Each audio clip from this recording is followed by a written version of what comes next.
आज जो हमने चीज पढ़नी है उसका नाम है द प्रोपोर्शनैलिटी कांस्टेंट। मैथ्स के अंदर जब हम दो वेरिएबल्स की बात करते हैं, फर्स्ट करें एक वेरिएबल ए है, दूसरा वेरिएबल क्या है, बी है। वेरिएबल ऐसी जो कि जिसकी वैल्यू तब्दील होती हो, जिसको मैं लेबल भी कह देता हूँ कि ए और बी क्या है, वेरिएबल्स हैं। और वो क्या होते हैं जिनकी वैल्यूज तब्दील हो सकती है, वैल्यूज कैन बी चेंज्ड। जैसे कि टाइम, टाइम एक वेरिएबल है जो कि वक्त के साथ साथ जो कि गुजर रहा है। अब फर्ज करें अगर दो वेरिएबल्स हैं और मैं कहूं कि बी को बढ़ाने से एक भी बढ़ रहा है, जिसको मैथ्स के अंदर हम इस तरह लिखते हैं कि A is directly proportional to B, और फिर इसको इक्वालिटी में कन्वर्ट करते हैं तो इक्वल साइन होता है, लेकिन साथ एक कांस्टेंट आ जाता है। इस कांस्टेंट को प्रोपोर्शनैलिटी कांस्टेंट कहते हैं। अब ये कांस्टेंट क्या करता है इसको हम मजीद डिटेल देखते हैं, इसके देखेंगे बल्कि। तो इस कांस्टेंट को अगर मैं इंट्रोड्यूस कराऊं, मैं इसके बारे में लिख सकता हूं कि the proportionality constant is a fixed value that defines the specific quantitative relationship between two directly और इनवर्सली प्रोपोर्शनल वेरिएबल्स। यानी कि ये प्रोपोर्शनैलिटी कांस्टेंट एक फिक्स वैल्यू होती है, यानी इसकी क्या होती है, एक फिक्स वैल्यू होती है जो कि दो वेरिएबल्स जो कि या तो आपस में डायरेक्टली या आपस में इनवर्सली प्रोपोर्शनल या रिलेटेड हों, तो उनके बारे में इंफॉर्मेशन ये देती है, जो कि क्वांटिटेटिव इंफॉर्मेशन है, यानी कितनी बड़ी है। इस बात को मैं अगर ऐसे बताऊं, उससे पहले बताने से पहले मैं इनवर्सली प्रोपोर्शनल की बात करूं। जैसे मैंने कहा कि बी बढ़ाने से ए भी बढ़ रहा है, तो ऐसे ऐसे भी तो हो सकता है कि बी को बढ़ाने से ए कम हो, तो इस चीज को इनवर्सली प्रोपोर्शनैलिटी कहते हैं। और इसको हम ऐसे नहीं बल्कि ऐसे लिखते हैं 1/b, यानी ये चीज बढ़ाने से ए जो है वो क्या हो रही है, कम हो रही है। और जाहिर है इसको कन्वर्ट करते हैं तो के जो है वो आ जाता है और ये k/b आ जाता है प्रोपोर्शनैलिटी इक्वालिटी में, और साथ प्रोपोर्शनैलिटी कांस्टेंट k आ गया। अब ये जो के है प्रोपोर्शनैलिटी कांस्टेंट है, ये क्या बताता है और क्या चीज़ें, क्या इन्फॉर्मेशन देता है, जिसको क्वांटिटेटिव रिलेशन या क्वांटिटेटिव इन्फॉर्मेशन कह रहे हैं। उस चीज़ को समझने के लिए एक एग्जांपल हम लेते हैं, जो कि एक एनिमेशन से पहले समझते हैं, जो कि मैंने फिजिक्स क्लास रूम.com से उठाई है, जिसमें आपके पास ये एक डब्बा पड़ा हुआ है जिसके ऊपर एक हाथ है। हाथ के ऊपर मैं ये पुश इट का क्लिक करूंगा तो ये हाथ इसको, इस डब्बे को आगे धकेलेगा। ठीक है।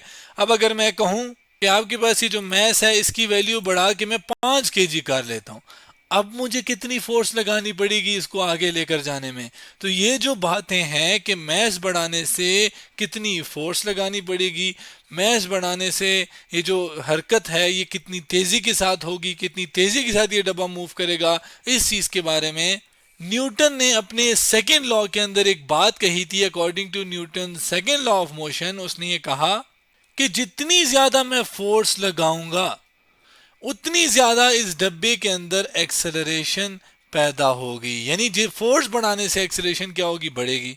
जिसको लेबल भी कर लेते हैं, ये एफ क्या है, फोर्स, जबकि ए क्या है, एक्सेलरेशन।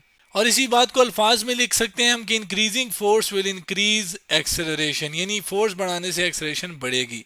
इसके साथ साथ उसने एक बात और भी कही थी कि अब एक्सेलरेशन क्या है इसको हम देखते हैं। एक और बात ये कही थी कि जो एक्सेलरेशन है वो एक ऐसी बॉडी जिसका मैस क्या हो, जिसको मैं एम फॉर मैस, अगर उसका मैस क्या हो, ज्यादा हो, तो उसके अंदर जो एक्सेलरेशन ए है वो कम पैदा होगी। यानी इनवर्सली प्रोपोर्शनैलिटी है, जिसमें अगर मैं इसको मैथ की फॉर्म में लिखूं तो मैस बढ़ाने से एक्सेलरेशन कम होती है, जिसको मैंने ऐसे लिखते हैं हम लोग, जिसको अल्फाज में मैं लिख सकता हूं कि इंक्रीजिंग मैस, यानी मैस बढ़ाने से विल डिक्रीज एक्सेलरेशन, वो डिक्री एक्सेलरेशन क्या हो जाएगी, डिक्रीज हो जाएगी। जिसमें जाहिर है ये है कि फोर्स आपने उतनी लगानी है जितनी मैस बढ़ाने के बाद लगाओगे आप।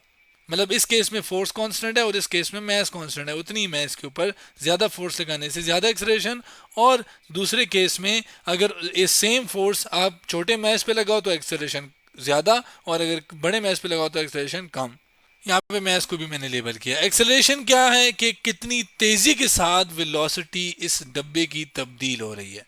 इसको हम मैथमेटिकली ऐसे लिखते हैं कि वेलोसिटी का तब्दील होना, चेंज इन वेलोसिटी टाइम के लिहाज से, तो ये आपके पास क्या कहलाती है, एक्सेलरेशन कहलाती है।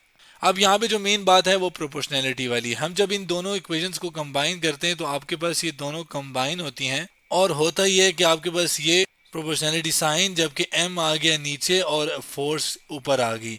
अब देखें यहाँ पे कम्बिनेशन मैंने कर ली, इन दोनों को कंबाइन करके अब इस प्रोपोर्शनैलिटी को इक्वालिटी में चेंज करना है। अब एक प्रोपोर्शनैलिटी को इक्वालिटी में कांस्टेंट लगाने की ज़रूरत यह है, फ़ायदा ये होता है, या आप कह लें कि मेन काम क्या होता है कि अगर मैं बात कर रहा हूँ कि मैंने फोर्स बढ़ानी है और एक्सेलरेशन ज़्यादा होगी। अब फ़र्ज़ करें कि मैं 1 न्यूटन फोर्स लगा रहा हूँ और आपके पास जो यहाँ पे मैं फोर्स की बात कर रहा हूँ और यहाँ पे मैं बात कर रहा हूँ एक्सेलरेशन की। 1 न्यूटन फोर्स लगाने से एक्सेलरेशन 1 पैदा हो रही है, 1 मीटर स्क्वायर, जबकि फोर्स 2 बढ़ाने से एक्सेलरेशन भी 2, फोर्स 3 बढ़ाने से एक्सेलरेशन भी क्या 3। तो ये आपके पास क्या हो रहा है कि एक चीज़ बढ़ाने से दूसरी चीज़ बढ़ रही है, यहाँ से तो हमें समझ आ रहा है। लेकिन अगर मैं एक और सिनारियो ले लूँ जिसमें मैं कहूँ कि 1 न्यूटन फोर्स है, एक्सेलरेशन 1 है, लेकिन अगर मैं फोर्स को बढ़ाऊँ 2 न्यूटन कर दूं, यानी अभी बढ़ा लिया है, और एक्सेलरेशन जो है वो आपके पास आ गई 4। मैंने 3 कर लिया, एक्सेलरेशन आ गई 6।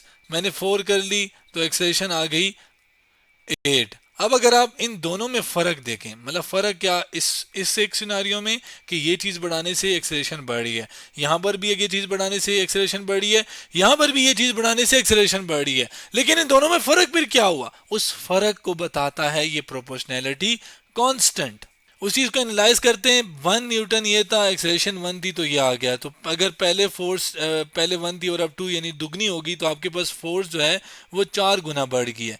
लेकिन 3 बढ़ाने से ये 6 हो गई, यानी गुना 4 गुना ये नहीं बढ़ी। इसका मतलब कुछ ऐसा एक नंबर है जो कि इस एक्सेलरेशन के साथ कॉन्स्टेंटली आ रहा है। कैसे? अगर आप देखो तो ये 1 और ये 2 है, ठीक है, ये दुगना हो गया, तो आपके पास ये दुगने का इसका भी 2 टाइम्स, यानी अगर मैं बात करूं कि इस 4 को मैं 2 × 2 नहीं लिख सकता, बिल्कुल लिख सकता हूँ। जबकि 3 गुना बढ़ाने से अगर 6 आया तो इसको मैं ऐसे लिख सकता हूँ 2 × 3। फिर 8 की बात करते हैं, 4 के 4 गुना बढ़ाने से 8 आ गया, जिसको मैं 2 × 4 लिख सकता हूँ। अगर आप देखो कि जो एक्सेलरेशन का बढ़ना है उसके साथ 2 एक चीज कॉन्स्टेंटली आ रही है। अब 2 एक चीज कॉन्स्टेंटली आने का मतलब कि ये एक ऐसी चीज है जो कि एक्सेलरेशन को एग्जैक्ट वैल्यू मुझे दे रही है। क्या कर रही है? एग्जैक्ट वैल्यू मुझे दे रही है कि आपके पास जो एक्सेलरेशन है वो कैसे बढ़ेगी। मतलब फोर्स बढ़ाने से एक्सेलरेशन बढ़ तो रही है, लेकिन कितनी बढ़ रही है? क्या 1 गुना बढ़ रही है? जैसे 2 गुना करने से एक्सेलरेशन भी 2 गुना है, 3 गुना करने से 3 गुना। तो क्या एक्सेलरेशन हमेशा ऐसे ही होगा? लेकिन इस चीज को बताता है हमारा कांस्टेंट, प्रोपोर्शनैलिटी कांस्टेंट, कि कितनी बढ़ेगी। ये दोगुना करने से ये 4 गुना या कैसे बढ़ रही है, तो ये चीज हमें प्रोपोर्शनैलिटी कांस्टेंट उसकी एग्जैक्ट वैल्यू देता है। जो कि जब हम इधर न्यूटन लॉ में करते थे तो हम इसको यहाँ पर एक केक कांस्टेंट ऑफ प्रोपोर्शनैलिटी आता था, और वो कांस्टेंट ऑफ प्रोपोर्शनैलिटी उसकी वैल्यू एक्सपेरिमेंटली निकालने के बाद उसकी वैल्यू 1 आती थी, और उस 1 को जब हम इसमें पुट करते थे तो यहाँ पर 1 होता था, यानी ये चीज़ आपकी 1 हो गई, तो 1 multiply by anything will be force over m, यानी यही चीज़ रह जाएगी और ये m उधर जाके मल्टीप्लाई हो जाएगा। तो आपके पास आंसर में क्या आता था? m a, जो कि m उधर जाके इसे मल्टीप्लाई हुआ है, और वो बराबर है f के, यानी फोर्स के।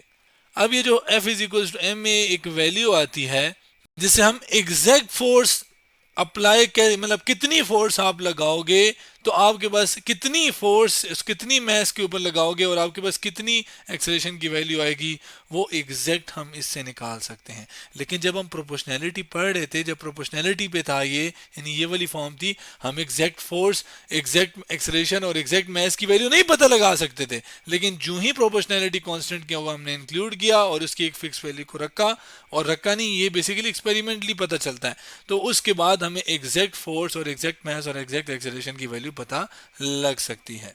जबकि यहाँ पे वेलोसिटी, अगर वेलोसिटी की बात करें कि वेलोसिटी क्या है, जो कि एक रिवीजन टाइप है कि जब एक गाड़ी एक स्पीड के साथ जा रही होती है एक खास डायरेक्शन में, तो उसको हम फिर क्या कहते हैं? वेलोसिटी।